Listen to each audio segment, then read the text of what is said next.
죽죠. 근데 사람들의 생각인 보편적인 생각은요, 내가 죽으면 죽음 이후에는 어떤 일이 일어날까? 이 죽음으로써 끝나는 걸까? 아니면 죽음 이후에 또 다른 세계가 있을까라고 하는 것이 사람들이 살아가면서 뭐 한 번 이상은 다 그런 생각을 가지고 살아간다라고 할 수 있다라는 거죠. 그렇기 때문에 종교들이 생겨지게 되죠. 종교들은 저마다 바로 천국이 있다라고 제시를 하고 있습니다. 그래서 예를 들어서 이슬람교회는 바로 천국에 대해서 꾸람이라는 그 책에 보게 되면 천국은 바로 1등급부터 100등급까지 있다는 겁니다.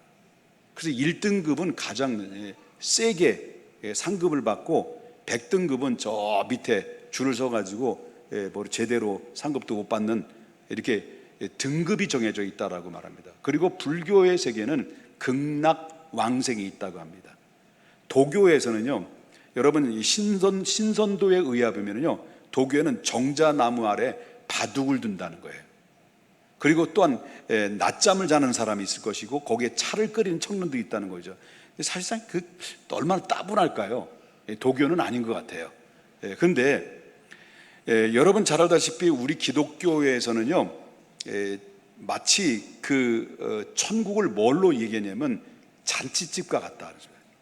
여러분 예배를 드리는 이 자리가 어떤 자리? 초상집 같아요? 잔치집 같아요? 여기만 소리 나네. 여기만. 이 자리가 어떤 집 같다고? 잔치집 같다고 라고 볼 수 있습니다. 그래서 성경에는 잔치집이라고 하는 그런 잔치집에 대한 말씀을 많이 나와요. 마태복음 22장에 보면 혼인잔치에 대해 나와요. 그 다음에 마태복음 25장에 보면 신랑과 신부가 결혼하는 바로 이제 처녀가 신부 단장하듯이 결혼식에 대한 관련된 잔치가 나와요. 그 다음에 시편 23편에는요, 이 원수 앞에 차르는 잔치집 같은 얘기가 나와요.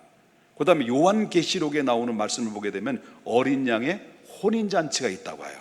그러니까 이 기독교에서 나오는 성경의 전체적인 통틀어서 말한다면 천국은 마치 잔치집과 같다라고 표현을 상당히 많이 하고 있다는 것을 보게 된다는 거죠. 그리고 오늘 본문에도 보게 되면 16절을 좀 보게 되면은 그 16절에 한 부자가 나와요.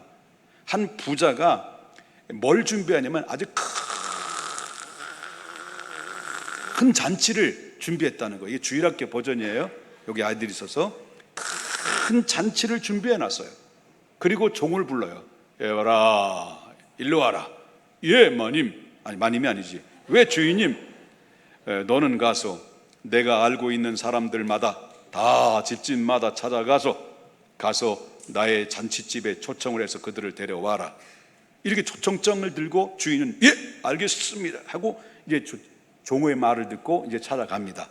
찾아가서 우리 주인께서 당신을 이렇게 잔치집에 초청했는데 와주라. 그런데 와주시면 좋겠습니다 할 때 그 18절에 보면 어떤 사람은 나는 밭을 샀기 때문에 그래서 나가봐야 되니 잘 못 가겠다. 정말 미안하게 됐네. 잘 주인에게 이 얘기 해주게나 했다는 거예요. 또 이제 19절에 보면은 정말 미안해요. 정말 어떻게 하다 보니까 소 5마리 샀는데 어떻게 밭갈이를 잘하나 시험을 해봐야 되고 그래서 가봐야 돼요. 미안해요 했다는 거예요. 또 다른 사람을 찾아가니까 정말 미안해. 내가 오늘 장가 들었거든. 그래서 난 못 갈 것 같아. 그래서 미안해 하고 세 사람에게 다 갔는데 다 거절을 당한 거예요. 그러니까 이제 초청을 해서 바로 올 줄 알았는데 주인이 보니까 한 명도 안 오는 거예요. 일제히 거절하는 거예요. 그러니까 화가 났을까요? 화가 났죠. 많이 났을까요? 겁나게 많이 났을까요? 겁나게 많이 났죠. 그래가지고 주인이 종에게 다시 심부름을 시켜요. 에바라, 너는 길가에 가서 많은 사람, 거기에 다리 저는 사람, 닥치는 대로 다 데려와라.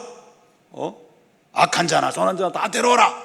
그러면서 그래도 예, 알겠습니다 하고 데려왔는데 아직도 채워지지 않는 거예요. 그러니까 너는 가서 다른 사람에 찾아가서 사람을 데려다가 강권하여 내 집을 채우라. 이렇게 이야기할 정도로 바로 이 주인이 화가 난 거예요. 이게 본문의 전체적인 스토리라고 볼 수가 있다는 거죠. 이해되셨으면 하면 합시다. 자, 그렇다면 이 잔치는 어떤 잔치일까? 이 잔치는 마태복음에 보면, 누가복음에 이게 비슷한 이야기가 나오는데, 마태복음 22장 1절에 보니까 왕자의 축하, 말하자면 이 피로연이라고 표현을 했습니다. 마태복음 22절에는. 오늘 본문에 나오는 말씀을 보게 되면 많은 종들을 거느리는 부자라고 말합니다. 그러니까 여기는 왕이 나오고 이 오늘 본문에는 부자가 나오는데, 이 맥락으로 보면 이 왕은 정말 하나님으로 말한다고 한다면 이 잔치집의 주인공은 예수님을 표현할 수가 있다는 것을 엿볼 수가 있다는 거죠. 한마디로 이 잔치는요, 천국 잔치, 복음의 잔치라고 볼 수 있다는 거. 오늘날 우리 교회로 표현한다고 한다면 어떤 거냐면 새생명 정도 축제와 같은 이런 성격을 가지고 있는 잔치라고 볼 수가 있다는 거죠. 자, 이 잔치가 오늘 본문에 보면은 어느 정도의 풍성하고 어느 정도의 규모냐라고 볼 때에 마태복음 22장 4절에 보게 됩니까? 나의 소, 그 다음에 살찐 짐승이라고 했습니다. 그러니까 그 잔치집을 개설하기 위해서 엄청난 그 투자를 했다는 거죠. 소뿐만 아니라 각종의 염소, 뭐 양, 이렇게 살찐 것들을 전부 다 잡아가지고 이 모든 사람을 초청해서 다 이제 즐겁게 잔치를 베풀 수 있도록 만반의 준비를 다 했다라는 거예요. 그리고 오늘 본문에 나오는 말씀 14절에 보게 되면 뭐라고 말하냐면 큰 잔치라고 그랬습니다. 큰 잔치면 여러분 어떤 잔치일까요? 큰 잔치잖아요. 그죠? 큰 잔치는 엄청나게 큰 잔치라고 볼 수 있는데, 이 잔치를 보게 되면 이 용어를 큰 잔치의 용어상으로 볼 때는요, 왕실이나 최상류층에서 이게 베풀어지는 가능한 잔치라고 볼 수가 있다는 거죠. 이 큰 잔치라는 것이 오늘 본문에 보게 되면, 여러분 큰 잔치 이렇게 얘기 되면 작년에 7월 달에 이렇게 아시아에서 최고의 부자였던 인도 안바니 가문의 막내 아들이 장가를 갔어요. 이 장가를 갔는데 이 사람이 얼마나 이 부자인지 결혼식을 우리 같은 거는 하루예요? 하루 동안 해요? 하루죠? 하루도 아니죠? 결혼식은 얼마 만에 끝내버려. 제가 주례를 부탁을 하는데 설교를 거기서 주최 측에서 뭐라 하면 5분만 해달래. 어떤 사람은 3분만 해달래. 그래서 내가 화가 났을까 안 났을까요? 안 나지. 사람이 좋아서 안 나요. 그런데 여러분 알다시피 여기에 큰 잔치에 이 안바니 가문의 막내 아들이 결혼을 해 4일 동안 한 거예요. 4일 동안. 우리는 30분 만에 끝나는데 4일 동안. 그런데 여기에서 결혼식에서 들어갔던 비용이 어느 정도냐라고 할 때 이제 여러분 이제 기절할 준비하세요. 어느 정도냐면 4,050만 원. 이상하네. 얼마? 4,500억을 들었다는 거예요. 이제 저 실감이 나요? 얼마 들었다고? 4,500억. 여러분 100억이 있어? 100억? 100억 그러면 10억 없어? 그럼 1억. 그것도 없어? 어떻게 어떻게 살은 거예요? 어떻게 살은 거예요? 근데 이 사람은 4일 동안 결혼식 하는데 얼마? 4,500. 차마 이 아이들 앞에서 뭐라고 말할 수 있습니까? 돈, 영어로 뭐 이런 4,500. 그런데요, 그때 당시 팝스타 저스틴 비버라고 하는 사람이 특성을 이제 축가를 불렀어요. 축가 한 번 부를 때 이 사람에게 얼마를 준 줄 아세요? 모르죠? 139억을 줬대요. 139억. 미쳤어. 야, 미쳐도 보통 여러분 10억 있어? 한 번 불러, 한 번. 딱 한 번 불렀는데 139억. 나 그 말을 듣고 뒤집어지는 줄 알았어요. 막 혈압 터지는 줄 알았어요. 왜 터진 줄 알았죠? 왜 제가 쓰러졌을까요? 뻔했을까요? 부러워서.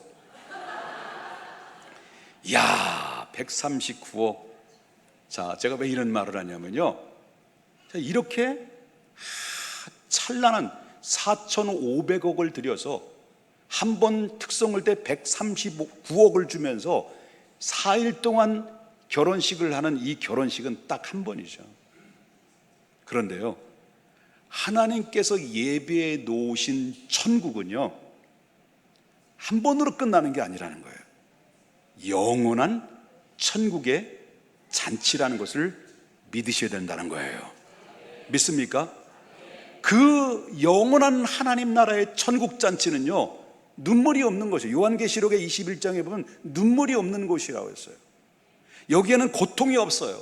새 하늘과 새 땅으로 이미 하나님이 잘 만들어진 곳에서 바로 이 땅에서 믿음으로 살아가는 사람들이 바로 그 나라에 들어가게 되면 바로 일시적으로 하루 이틀 사는 것이 아니라 영원토록 그곳에서 잔치집처럼, 마치 잔치집처럼 영원토록 잔치집같이 그렇게 살아간다는 것이 성경의 요한계시록의 21장에 리얼하게 이렇게 설명을 해 주셨다라고 하는 거예요.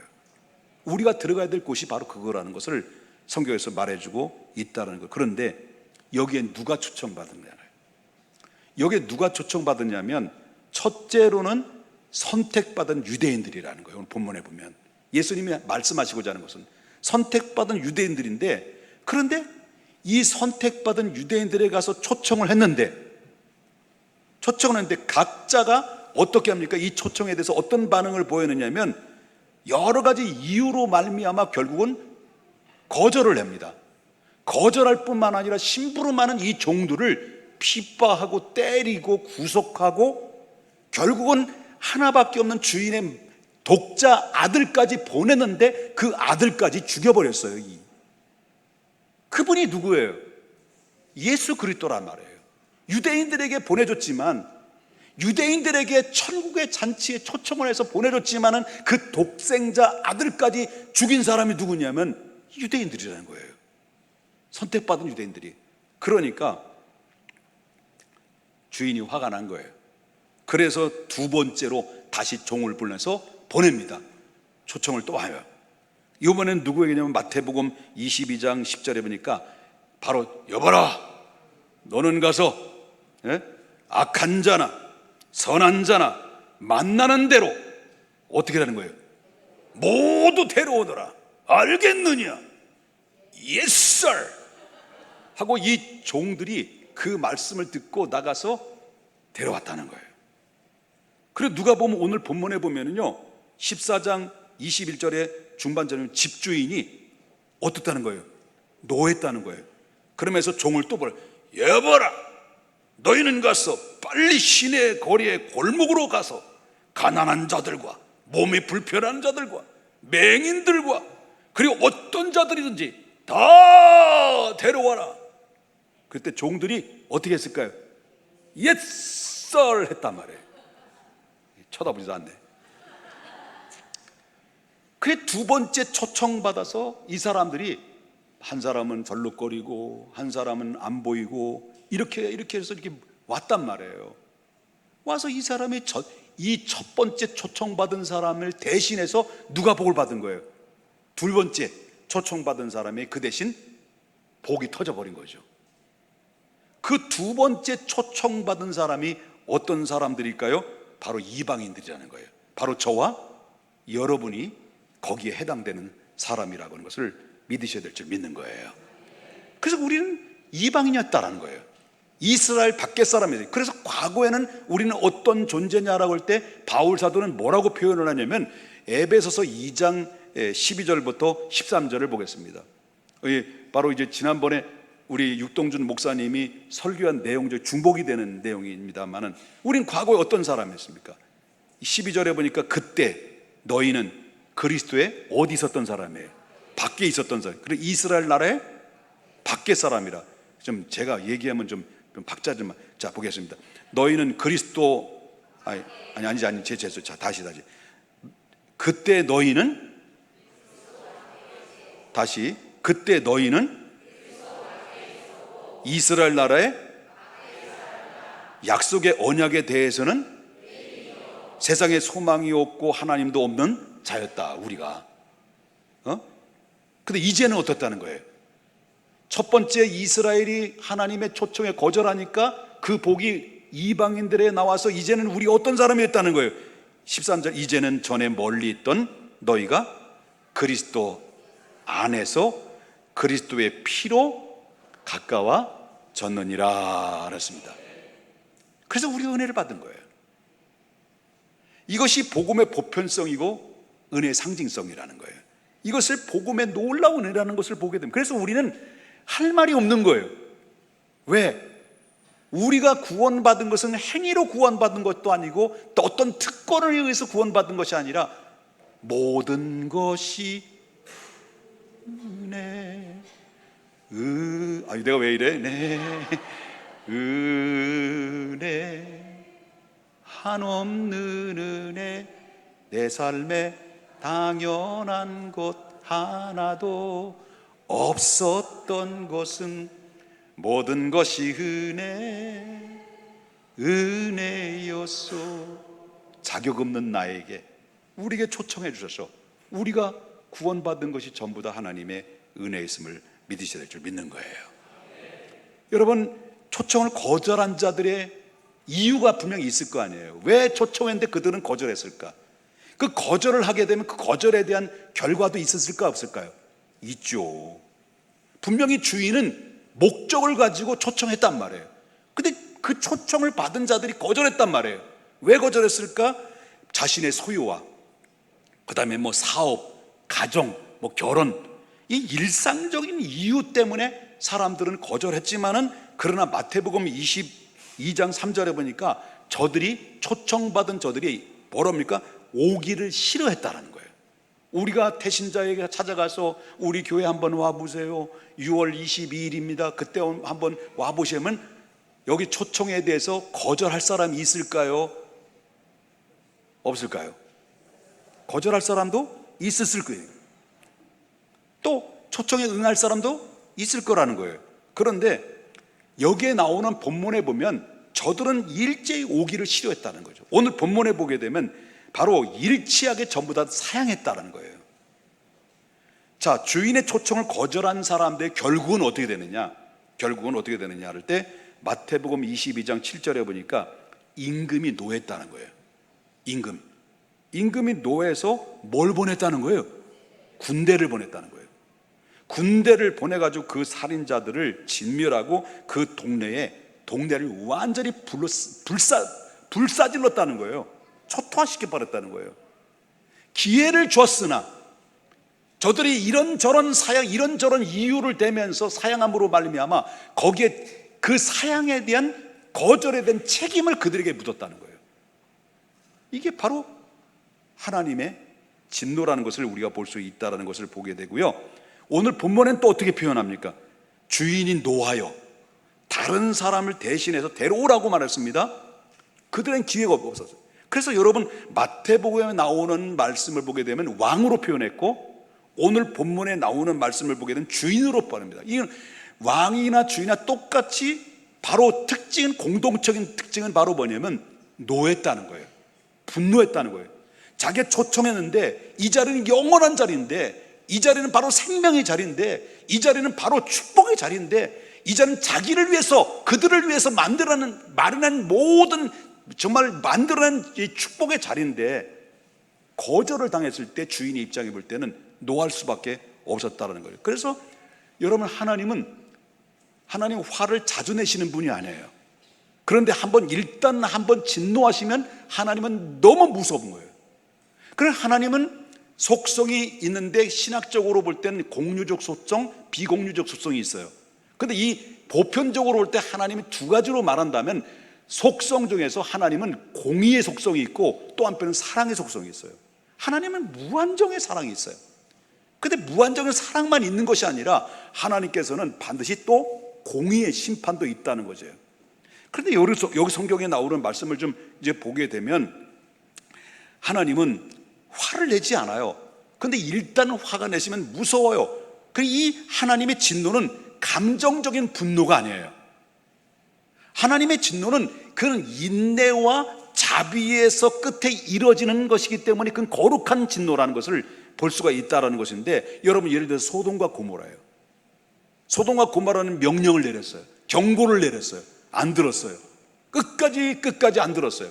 그러니까 하나님께서 천사를 보내가지고 그 소돔과 고모라를 불바다로 만들어버렸어요. 소돔과 고모라가 불로 다 없어져 버렸어요. 이게 하나님의 진노였다는 것을 보게 됩니다. 여러분, 하나님의 초청, 바로 복음을 거절하면, 하나님의 초청과 하나님의 복음에 대해서 거절하면 결국은 그 자리엔 두 번 다시 들어올 수가 없는 거예요. 기회는 상실해. 그래서 여러분은 우리의 이 땅에 살아가면서 믿을 수 있는 유일한 기회는 내가 살아 존재할 때, 숨 쉴 때, 바로 이 세상에 살아갈 때, 존재할 수 있을 때, 그때 기회지. 내 생명 이거 안 되네. 내 생명 이거 끝나고 나면 기회가 없다는 거예요. 다시 이 사람들 첫 번째 초청에서 거절한 사람들은 다시 들어오지 못한 거예요. 기회는 살아있을 때 주 예수를 믿으라. 그리하면 너와 내 집이 구원을 얻으리라. 여러분, 그래서 오늘 본문의 14장 20절입니까? 내가 너에게 말하노니 전에 청하였던 사람이 누굽니까? 먼저 번에 가서 거절당했던 사람 아닙니까? 나 밭을 사야 되고, 나는 소 5마리를 샀고, 나는 장가 들여서 그래서 못 가, 아니 그거 아니고요. 그랬단 말이에요. 이런 사람들에서 뭐랍니까? 24절에 내가 너에게 말하노니 전에 청하였던 그 사람들은 하나도 어디에 못하는 거예요? 내 잔치에 맛보지 못하리라. 이 경고는 오늘도 유효하다라고 하는 것입니다. 그럼 마지막 명령을 찾아보십시다. 오늘 본문의 마지막 힘은 지금까지 들었던 말씀도 다 중요하지만 지금부터 저와 여러분이 들어야 될 말씀인데 굉장히 중요한 말입니다. 이제 종의 자세입니다. 바로 이 주인의 명령, 왕으로부터 내리는 명령에 주인들이 어떤 반응으로 어떤 행동을 취했느냐, 이 부분에 대해서 종의 입장에서 우리가 말씀을 한번 들어볼 필요성이 있다는 겁니다. 주인은 종들에게 뭐라고 명령합니까? 23절 보겠습니다. 오늘 본문에 주인이 종에게 이르되 길과 산울타리로 가서 가로 나가서 뭐라고 그러는 거예요? 사람을 어떻게 하라는 거예요? 강권하라. 강권해서 데려다가 어디에 채우라는 거예요? 내 집에 채우라는 거예요. 이게 종들에게 주인이 내린 명령이에요.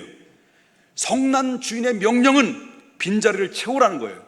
교회 아직도 이 자리는 채워져야 된다. 이 자리도 구원받기로 예비된 사람들이 있다. 지금도 밖에 널려져 있는, 지금 거리에 수많은 사람이 방황하고 갈 바를 알지 못하고 사망이 음침한 골짜기로 갈 수밖에 없는 저들의 영혼들에게 다가가서 저들을 초청하라. 그걸 어떻게 초청하냐? 강력하게 강권하여 데려서 이 자리를 앉혀놔라.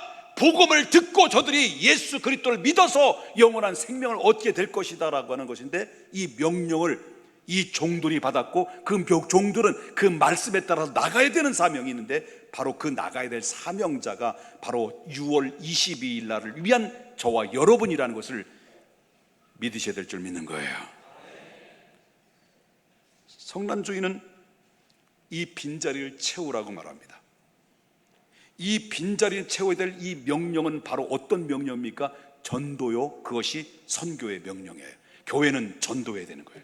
교회의 사명은 선교입니다. 어디까지? 땅끝까지 이르러 하나님의 말씀을 선포해서 저들이 편만하게 복음을 전해서 다 이 복음의 기쁜 소식을 전해 듣고 구원받을 기회를 펼쳐져야 될 사명을, 그 일들을 누구에게 맡겼습니까? 교회에 맡겼고 교회에 속해 있는 저와 여러분에게 맡겼다는 사실을 믿으셔야 될 줄 믿는 거예요. 그럼 누가 순종해야 됩니까? 바로 옆에 있는 사람이 하는 겁니다. 순종. 바로 옆에 인사합시다. 바로 당신이 순종해야 됩니다. 왜 기분이 안 좋아요? 제가 빠졌네. 바로 내가 순종해야 되는, 그 옆에 분 인사, 다 내가 할게. 네, 시작. 누가 순종해야 됩니까? 내가요. 언제 순종해야 됩니까? 지금 당장. 기회가 있을 때. 지나면 안 됩니다. 다음에 해야지, 내년에 해야지, 우리 엄마에게, 우리 아빠에게 언제 말하지? 내 친구에게, 내 형제에게 언제 이 말을 해야지? 언제 이 초청장을 줘야지? 너 내일 하지 뭐, 언제 기회가 있겠지? 아닙니다. 아니라는 거예요. 바로 지금입니다. 이 순간입니다.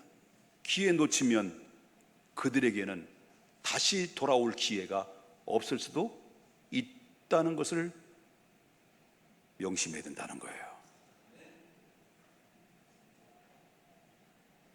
어디에 가야 됩니까?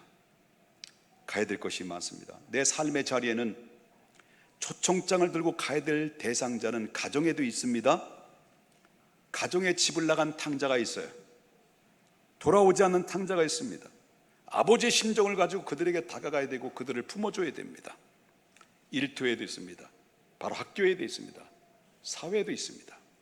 바울은 말합니다.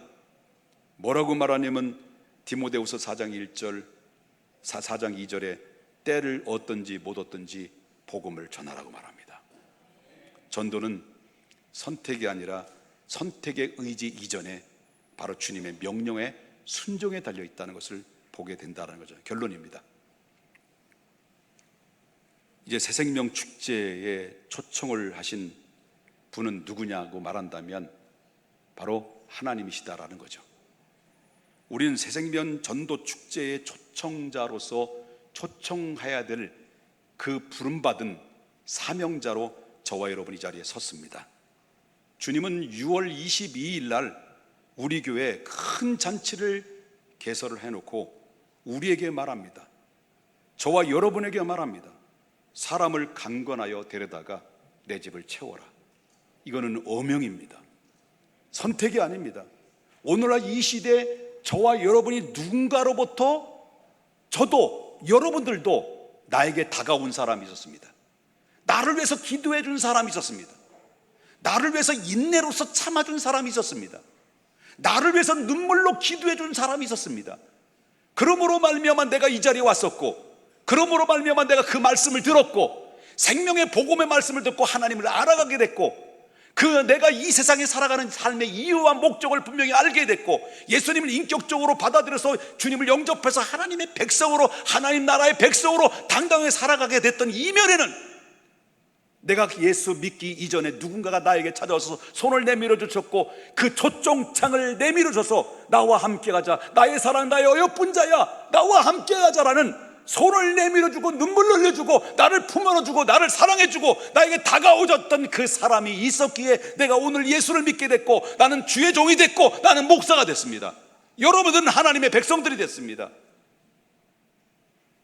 이것은 하나님의 은혜입니다.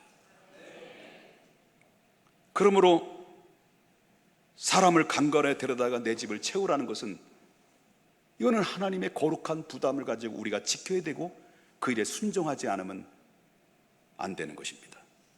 아직 잔치에 오지 않는 사람, 복음에 초청받지 못한 사람, 나의 가족, 친구, 동료에 이제부터 복음의 초청장을 들고 다가가야 됩니다.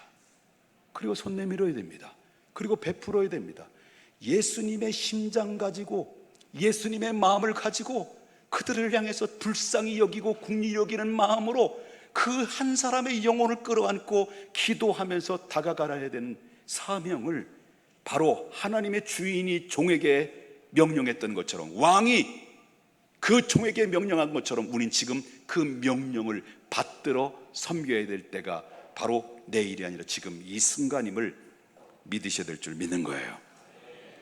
하나님의 은혜가 나에게 임했으면 이제는 다른 사람에게로 흘려보내야 되는 것이 아니겠는가라는 사실 앞에 우리 모두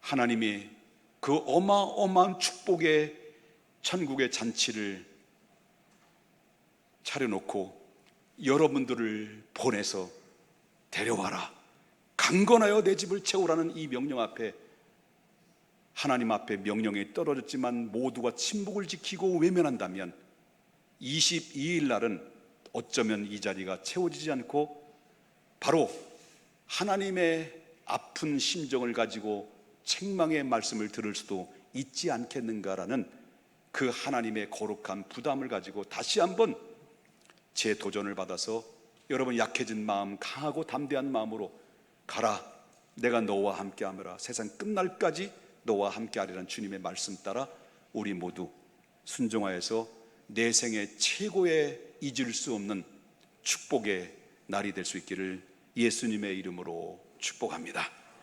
거룩하신 하나님 아버지,